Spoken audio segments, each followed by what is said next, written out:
সবাইকে স্বাগত জানাই জ্যাক রিচার নেভার গো ব্যাক, যা জ্যাক রিচার সিরিজের দ্বিতীয় ছবির গল্পে। যদি এখনও আপনি সিরিজের প্রথম ছবিটি না দেখে থাকেন তাহলে নিচের ডেসক্রিপশনে তার লিঙ্ক পাবেন। এই ভিডিওটি দেখার আগে সেটা দেখে নেওয়া ভালো। রিচার জানতে পারে যে তার বন্ধুকে দুটি খুনির অভিযোগে ফাঁসানো হয়েছে, তাই সে তার বন্ধুকে বাঁচাতে এগিয়ে আসে। তখন সে জানতে পারে তার 15 বছর বয়সী একটি মেয়ে আছে এবং কেউ তাকে মারার চেষ্টা করছে। তাই সে তাদের শিক্ষা দেওয়ার জন্য বেরিয়ে পড়ে এক ভয়ঙ্কর মিশনে। গল্পের শুরুতে দেখানো হয় যে একটা ক্যাফেটেরিয়ার বাইরে কিছু ভিড় জমেছিল, যেখানে 4 জন লোককে কেউ মারাত্মকভাবে মেরে জখম অবস্থায় মাটিতে ফেলে রেখেছিল। তখন সেখানে পুলিশ আসে আর সবাইকে জিজ্ঞেস করে কে ছিল আর কয়জন লোক ছিল। ভিড় থেকে একজন লোক বলে শুধুমাত্র একজন লোক একাই কিছু সেকেন্ডে এই 4 জনকে ধোলাই করেছে। সে লোকটি ক্যাফেটেরিয়ার দিকে ইশারা করে বলে সেই লোকটি এই ক্যাফেটেরিয়ার ভিতরে বসে আছে। পুলিশরা ভেতরে যায় এবং দেখে সেখানে একজন লোক বসে আছে যার নাম জ্যাক রিচার। তার চেহারাতে রক্তের দাগ লেগেছিল। এটা দেখে তারা বুঝে যায় সেই এই লোকদের মেরেছে। তাই শেরিফ তাকে হাতকড়া পরিয়ে নিয়ে যেতে চায়। ঠিক তখন জ্যাক বলে আগামী 90 সেকেন্ডে 2টা ঘটনা ঘটবে। এক, ওই যে সামনে ফোন আছে সেটা বাজবে, আর দ্বিতীয়টা হচ্ছে হাতকড়া পরে আমি না বরং তোমরা জেলে যাবে। কিন্তু সেখানে থাকা পুলিশেরা তার কথা সিরিয়াসলি নেয় না আর তার কথায় হাসতে থাকে। আর ঠিক তখনই তার প্রথম কথা সত্য হয়। ফোন বেজে ওঠে। জ্যাক বলে কল মেজর টার্নারের হবে। তখন শেরিফ বলে আসলে এগুলো কি হচ্ছে? জ্যাক বলে তোমরা এবং বাইরে পড়ে থাকা সেই লোকগুলো অনেক বড় ভুল করে ফেলেছ, যে তোমরা ইউএস আর্মিদের মাটিতে বাচ্চা আর মহিলাদের কিডন্যাপ করেছো আর তাদের বিক্রি করে ব্যবসা করছো। আর এখন মিলিটারি আসছে তোমাদের শ্বশুরবাড়ি নিয়ে যাওয়ার জন্য। মিলিটারি পুলিশ এসে তাদের গ্রেপ্তার করে নিয়ে যায় আর জ্যাক রিচার সেখান থেকে বেরিয়ে যায়। জ্যাক মেজর টার্নারকে ফোন করে, যার সাহায্যে জ্যাক সেই ক্রিমিনালদের ধরিয়েছিল। জ্যাক তাকে ধন্যবাদ জানায় আর বলে এই কাজের জন্য একটা ডিনার তো হতেই পারে। টার্নার বলে তুমি যখন ওয়াশিংটন ডিসি আসবে তখন দেখা হবে। আমরা পরে আবার দেখি জ্যাক টার্নারকে আবার ফোন করে এবং জানায় আমি ওয়াশিংটন পৌঁছে গেছি। টার্নার বলে আমি তোমারই পুরনো অফিসে আছি।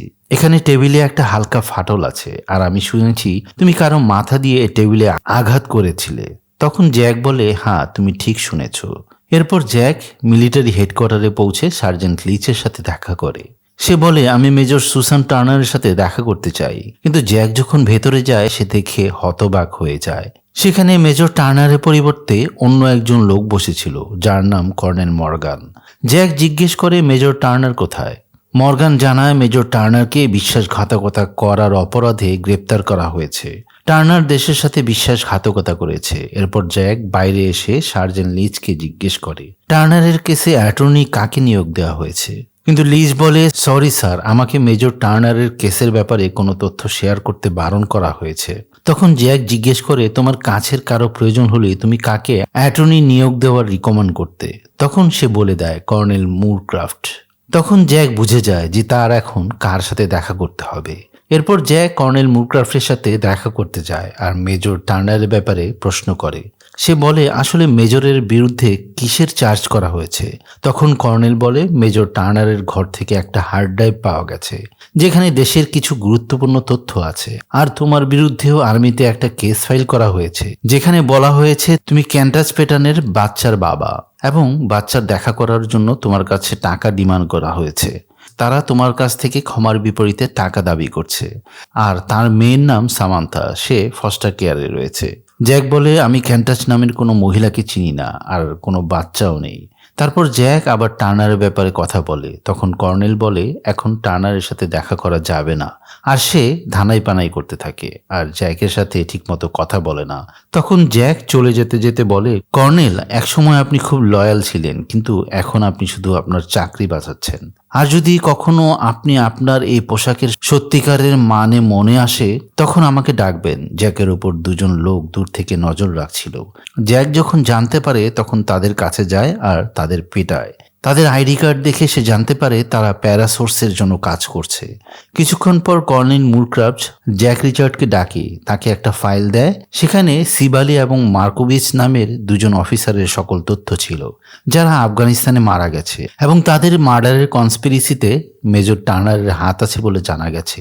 সেখানেও এক লোক তাদের উপর নজর রাখছিল, যার নাম হ্যান্টার। সেও প্যারাসোর্সের জন্য কাজ করে। পরের দৃশ্যে দেখানো হয় জ্যাক সামান্থাকে ফলো করছে। এটা সেই মেয়ে যার সম্পর্কে কর্নেল মুরক্রাফট তাকে বলেছিল।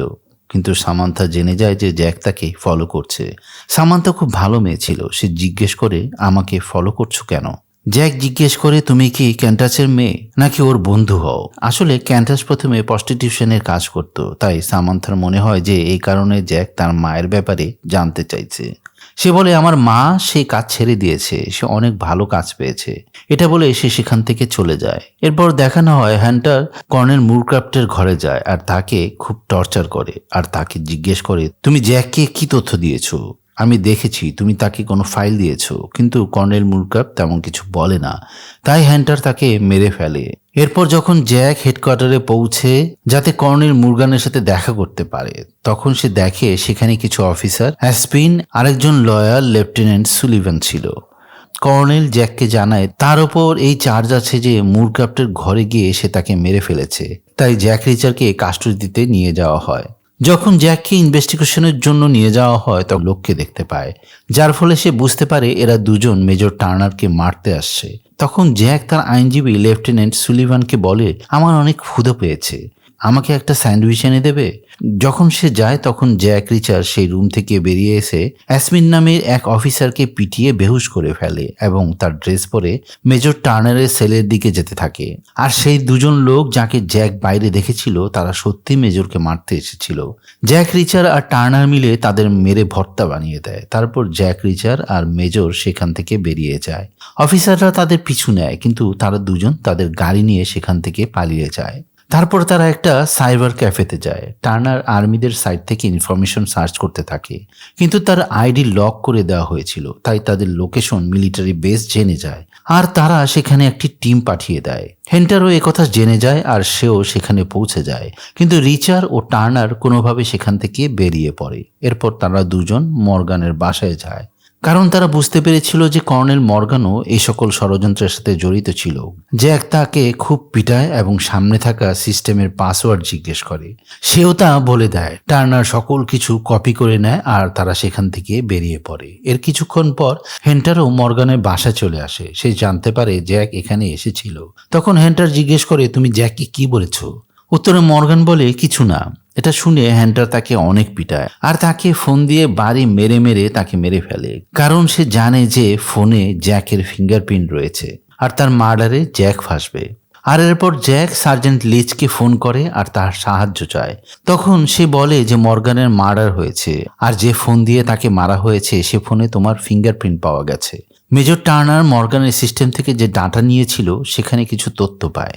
সেখানে এমন কিছু ছবি পাওয়া যায় যেখানে সামান্থার ছবিও পাওয়া যায়। তার মানে তারা সামান্থাকে ফলো করছে আর সে এখন বিপদে আছে। তারা সামান্থার ফোস্টার হাউসে যায় এবং দেখে সেখানে সামান্থার ফোস্টার প্যারেন্টসদের মার্ডার করা হয়ে গেছে।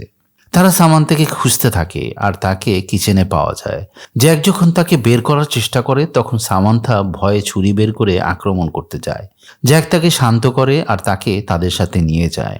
জ্যাক ও টার্নার তাকে একটা প্রাইভেট স্কুলে নিয়ে যায় যাতে সে নিরাপদে থাকে। টার্নারের সাথে সেই স্কুলের প্রিন্সিপালের সাথে ভালো সম্পর্ক থাকে। সামান্থা স্কুলের অন্য বাচ্চাদের সাথে কথা বলতে থাকে আর কিছুক্ষণ পর সে তার জামার পকেট থেকে মোবাইল বের করে। কিন্তু সে জ্যাককে বলেছিল তার কাছে কোনো মোবাইল নেই, সে তার মোবাইল ঘরে রেখে এসেছিল। কিন্তু জ্যাক মোবাইল দেখে ফেলে আর তার কাছ থেকে তা কেড়ে নেয়। কিন্তু ইতিমধ্যে সামান্থা সে মোবাইল দিয়ে কিছু ফোন কল এবং টেক্সট করেছিল। এখন জ্যাকের কাছে মনে হয় অপরাধীরা মোবাইল ট্র্যাক করে এখানে পৌঁছে যাবে, তাই সে সামান্থা এবং টার্নারকে নিয়ে স্কুল থেকে বেরিয়ে পড়ে আর মোবাইল সেখানেই ফেলে দেয়। এরপর জ্যাকের কাছে সার্জেন্ট লিচের ফোন আসে। সে তাকে ড্যানিয়েল ক্রুডন নামে একটি লোকের ইনফরমেশন দেয়। সে আফগানিস্তানে স্পেশালিস্ট ছিল আর সে সিবালি এবং মার্কোচিপকে মারা যেতেও দেখেছিল। লিচ প্যারাসোর্সের ব্যাপারেও জানায়। এটা একটা প্রাইভেট মিলিটারি ফোর্স আর তারা কন্ট্রাক্টে কাজ করে। এরপর জ্যাক রিচার, টার্নার ও সামান্থা প্ল্যান করে নিউ ওয়ারলিয়ান্স যাওয়ার। যাতে ড্যানিয়েল ক্রুডনকে খুঁজতে পারে, কিন্তু তাদের কাছে যথেষ্ট টাকা ছিল না। আর সামান্থা স্কুল থেকে একটা ব্যাগ চুরি করেছিল, সেটাতে একটা ক্রেডিট কার্ড ছিল যা দিয়ে তারা টিকিট কিনে প্লেনে উঠে পড়ে। প্লেনে রিচারের দুজন মানুষের উপর সন্দেহ হয় যে তারা প্যারাসোর্সের লোক, তাই সে তাদেরকে পিটিয়ে বেহুশ করে দেয় আর টার্নারের মাধ্যমে তাদের ফোন থেকে ইনফরমেশন বের করে নেয়। যখন তারা পৌঁছে তখন দেখে হান্টার এবং তার লোকজন সেখানে উপস্থিত ছিল। তারা সেখান থেকে পালিয়ে যায় আর একটা হোটেলে অবস্থান নেয়। হোটেল থেকে বেরিয়ে জ্যাক মিসেস প্রোডনের সাথে দেখা করে এবং মিস্টার প্রোডন সম্পর্কে জিজ্ঞেস করে ওনার কোনো বন্ধু আছে কি, এবং তার কাছে মিস্টার প্রোডনের ছবি চায়। মিসেস প্রোডন বলে মিস্টার প্রোডন ড্রাগ এডিক্টেড হয়ে আছে আর তার সাহায্য দরকার। আর এরপর তিনি মিস্টার প্রোডনের ছবি দিয়ে চলে যান। জ্যাক রিচার যখন হোটেল ফিরতে নেয় তখন তার উপর হামলা হয়, কিন্তু সে সবাইকে ধোলাই করে। জ্যাক যখন হোটেলে পৌঁছায় তখন দেখে টার্নার সামান থেকে সেলফ ডিফেন্সের ট্রেনিং দিচ্ছে। তারপর আমরা দেখি অফিসার অসপিন নিউ অর্লিন্সে পৌঁছে সে সেখানকার লোকাল অফিসারদের বলে প্লেনে যে দুজন লোককে বেহুশ অবস্থায় পাওয়া গেছে তাদের পুরো ইনফরমেশন আমার লাগবে। এদিকে সামান্থা চুপচাপ রুম থেকে বেরিয়ে গিয়েছিল। যখন সে ফিরে আসে তখন টার্নার তাকে বোঝায় তুমি বিপদে আছো, তোমার এমন করা ঠিক নয়, তোমার একা বাইরে যাওয়া ঠিক নয়। তারপর জ্যাক রিচার ও টার্নার মিস্টার প্রুডনকে খুঁজতে বেরিয়ে পড়ে। ওকে তারা এক জায়গায় পেয়ে যায়। তারা তাকে আফগানিস্তানে মারা যাওয়া দুজন অফিসার সম্পর্কে জিজ্ঞেস করে, কিন্তু সে কিছু বলে না। তখন টার্নার তাকে পিটায়, যার ফলে সে বলে আফগানিস্তানে প্যারাসোর্স নিরাপত্তা দলকে ভার্গন নামের জায়গায় পাঠানো হচ্ছিল আর আমাদের কাজ ছিল প্যারাসোর্সের সুরক্ষা করা। আমাদের এই মিথ্যা বলতে হতো যে সকল হত্যাকারীর গণনা হয়ে গেছে আর আমাকে চুপ থাকার জন্য অনেক টাকা দিয়েছিল। এমন করে তারা অনেক অস্ত্র একত্র করে ফেলেছিল, এতটা যে একটা যুদ্ধ করার জন্য সেটা যথেষ্ট ছিল। প্যারাসোর্স সেই অস্ত্রগুলো বিক্রি করছিল আর মিলিটারি লিডার সেটা কম মূল্যে কিনতে চেয়েছিল, কিন্তু প্যারাসোর্স তা বারণ করে দেয়। যখন নিরাপত্তা দল এক জায়গা দিয়ে যাচ্ছিল তখন তাদের উপর হামলা হয় আর আমি ভয় পেয়ে এক জায়গায় লুকিয়ে পড়ি। যখন আর্মি তাদের রেস্কিউ করার জন্য আসে তখন তাদের উপরও হামলা হয় আর অবশেষে যখন সিবালি এবং মার্কোচিপ সেখানে সবকিছু পরীক্ষা করতে আসে তখন হান্টার তাদেরকে মেরে ফেলেছিল। তারপর আমি সেখান থেকে পালিয়ে আসি এবং এতটা ড্রাগ অ্যাডিক্টেড হয়ে যায় যে আমার এত খারাপ অবস্থা হয়ে গেছে। আর আফগানিস্তান থেকে এখানে নিউ অর্লিয়েন্সে ড্রাগ বেশি পাওয়া যায়। তখন টার্নার জ্যাক রিচারকে বলে কোনো ভেজাল তো আছে, কারণ অস্ত্রের কালোবাজারির কারণে কেউ এত বড় রিস্ক কেন নেবে? প্যারাসোর্সেরা এর চাইতে বড় কিছু করছে। তারপর আমরা দেখি একটা মহিলা একটা ফোন চুপিচাপি অফিসার স্পিনের পকেটে ঢুকিয়ে দিয়েছে। আসলে এই মহিলাকে টার্নার পাঠিয়েছিল। টার্নার অফিসার অ্যাসপিনকে ফোন করে জানায় যে একজন সাক্ষী আছে যে আমাকে নির্দোষ প্রমাণ করতে পারে, কিন্তু সেই সাক্ষীকে বাঁচিয়ে রাখা প্রয়োজন। সে অ্যাসপিনকে এক জায়গায় আসতে বলে, সেটার অ্যাড্রেস ফোনের পেছনে লেখা ছিল। অ্যাসপিন তার লোকদের প্যারাসোর্সের সকল তথ্য বের করতে বলে। এ সকল কথা প্যারাসোর্সের লোকেরাও শুনে ফেলে। তখন তাদের বস তার কিছু লোকদের পাঠায় যাতে তারা সেই সাক্ষীকে মেরে ফেলে। অ্যাসপিন সেই ঠিকানায় পৌঁছে যায় আর সেখানে প্রুডনকে পেয়ে যায়। সে যখন তাকে নিয়ে যাচ্ছিল ঠিক তখন তাদের উপর হামলা হয় আর একটি গুলি প্রুডনকেও লাগে, যার ফলে সে সেখানেই মারা যায়। কিন্তু অ্যাসপিনের সাহায্যের জন্য জ্যাক রিচারও সেখানে পৌঁছে যায় আর মারাত্মক গোলাগুলিতে তারা সবাই মিলে সেই প্যারাসোর্সের সকল লোকদেরকে মেরে ফেলে। তখন ব্যাকআপ টিমও সেখানে পৌঁছে যায় আর টার্নার অ্যাসপিনকে বলে আমাদের কি তুমি তোমাদের সাথে নিয়ে যাও আর 1 ঘন্টার মধ্যে প্যারাসোর্সের আড্ডায় আমাদের পৌঁছে দাও। তারপর অ্যাসপিন তাদের নিয়ে বেরিয়ে পড়ে। অ্যাসপিন তাদের টিমের সাহায্যে জানতে পারে প্যারাসোর্স প্রথম সরকার থেকে কন্ট্রাক্ট পেত, তারপর একসময় কন্ট্রাক্ট পাওয়া বন্ধ হয়ে যায়। তারপর তাদের আর্থিক অবস্থা খুব খারাপ হয়ে গিয়েছিল, কিন্তু হঠাৎ তাদের অ্যাকাউন্টে অনেক টাকা আসা শুরু করে। তখন তারা ভাবতে থাকে অস্ত্র বিক্রি করে তারা এত টাকা পাওয়ার কথা না, তাহলে এত টাকা আসলে আসছে কোত্থেকে?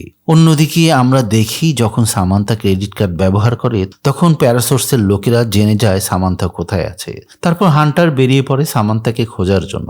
জ্যাক রিচার, টার্নার এবং অ্যাসপিন যখন প্যারাসোর্সের আড্ডায় পৌঁছে যায় তখন তারা দেখে কিছু প্লেনে লোড হচ্ছে। তখন তারা সে পুরো এরিয়াকে তাদের ফোর্সের মাধ্যমে ঘিরে ফেলে। তখন প্যারাসোর্সের প্রধানও সেখানে চলে আসে, যার নাম জেনারেল হার্কনেস।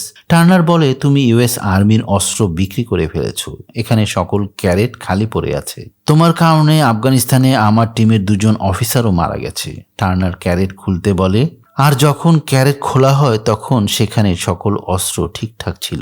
টার্নার এটা দেখে শক খেয়ে যায় যে এটা কিভাবে হতে পারে। আসলে তার এটা মনে হচ্ছিল যে ক্যারেটটি খালি থাকার কথা, কারণ তারা তো অস্ত্র কালোবাজারি করে। কিন্তু জ্যাক রিচারের তখনও কিছু ঠিক লাগছিল না, তাই সে একটি ক্যারেটকে খুলে একটি রকেট লঞ্চার বের করে, সেটাকে জোরে বাড়ি দিয়ে সেটা থেকে আফিম বের করে। সেটাতে অনেক আফিম অর্থাৎ ড্রাগ ছিল।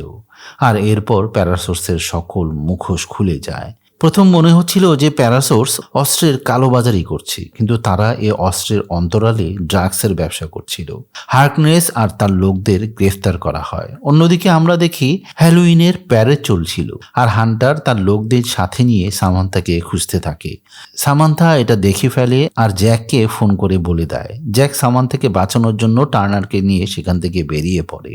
আমরা দেখি সামান্থা হোটেলের একটা জায়গা থেকে লাফ দিয়ে বাইরে বেরিয়ে আসে। জ্যাক সেখানে দ্রুত পৌঁছানোর জন্য অনেক রাফ ড্রাইভিং করে আর হোটেলে পৌঁছে যায়। সে দেখে সামান্থা হোটেলে নেই। সামান্থা তার প্রাণ বাঁচাতে দৌড়তে থাকে আর হ্যালোইনের একটি দলের সাথে মিশে যায়, কিন্তু হান্টার তাকে দেখে ফেলে। সামান্থা আবার পালানোর চেষ্টা করে, কিন্তু হান্টারের এক লোক তাকে ধরে ফেলে। এটা দেখে টার্নার সেই লোকের সাথে ফাইট করে এবং তাকে মেরে ফেলে। এখনও বাকি দুজন লোক সামান্থাকে ধরার জন্য তার পিছু নেয়। জ্যাক রিচার এটা দেখে ফেলে এবং তাদের দিকে যেতে থাকে। এক লোক সামান্থাকে গুলি করতে নেয়, কিন্তু জ্যাক রিচার তাকে ফেলে দেয়। এরপর আমরা দেখি হান্টার সামান্থাকে ধরে ফেলে। সে জ্যাককে বলে, আমি তাকে ছেড়ে দেব যদি তুমি আমার কাছে আত্মসমর্পণ করো। জ্যাক সামান্থাকে ইশারা করে, যার ফলে সামান্থা টার্নারের শেখানো ট্রিক দিয়ে তার কাছ থেকে নিজেকে ছাড়িয়ে নেয়। আর জ্যাক হান্টারকে নিয়ে লাফ দিয়ে নিচে পড়ে যায়। দুজনের সাথে মারাত্মক মারামারি হয়, কিন্তু অবশেষে জ্যাক রিচার তাকে মেরে নিচে ফেলে দেয়, যার ফলে সে মারা যায়। তার মানে এখানেই তার গল্প শেষ। এসব শেষ হওয়ার পর সামান্থা, রিচার ও টার্নার একে অন্যের দিকে হাসি মুখে তাকায়। কিছুক্ষণ পর আমরা দেখি টার্নারকে তার ইউনিফর্ম পরা অবস্থায়। সে জ্যাককে ধন্যবাদ জানায় আর অফিসার স্পিনো তার ভাঙা শরীর নিয়ে আবার ডিউটিতে জয়েন করে। এরপর সামান্থা ও রিচার্ড একটি কফি শপে বসে। সামান্থা জিজ্ঞেস করে সে তার বাবা হয় কিনা। তখন জ্যাক বলে, আমি অতীতে যার সাথে রিলেশনে ছিলাম তাদের কথা আমার মনে আছে। তখন সামান্থা বলে, তুমি আমার বাবা হতে পারো না, কারণ তোমাকে এই ওয়েটার 3 বার কফি দিয়েছে, কিন্তু তোমরা দুজন দুজনকে চিনতে পারোনি। তাহলে তুমি আমার বাবা কিভাবে হতে পারো, কারণ সেই ওয়েটার আমার মা। তারপর সামান্থাকে স্কুল ইউনিফর্মে দেখা যায়। সামান্থা ও রিচার দুজন দুজনকে খুব পছন্দ করে। ভারী মন নিয়ে তারা বিদায় নিচ্ছে। সামান্থা কান্না করে রিচারকে হাক করে, আর তারপর তারা নিজেদের রাস্তায় নিজেরা বেরিয়ে পড়ে। শেষ দৃশ্যে দেখা যায় রিচার পায়ে হেঁটে যাচ্ছে, আর তারপর তার কাছে একটি মেসেজ আসে, যেখানে লেখা ছিল মিস মি ইয়েট। এটা দেখে রিচারের চেহারায় হাসি চলে আসে। আসলে জ্যাককে জড়িয়ে ধরার সময় সামান্থা রিচারের পকেটে একটা মোবাইল ঢুকিয়ে দিয়েছিল। আর অবশেষে রিচার লিফট চেয়ে নিজের রাস্তায় বেরিয়ে পড়ে। আর এর সাথেই এই মুভির এখানে সমাপ্তি ঘটে। আশা করি ভিডিওটি আপনাদের ভালো লেগেছে। ভালো লাগলে একটি লাইক দিন, শেয়ার করুন আর চ্যানেলটি সাবস্ক্রাইব করতে ভুলবেন না। ধন্যবাদ সবাইকে।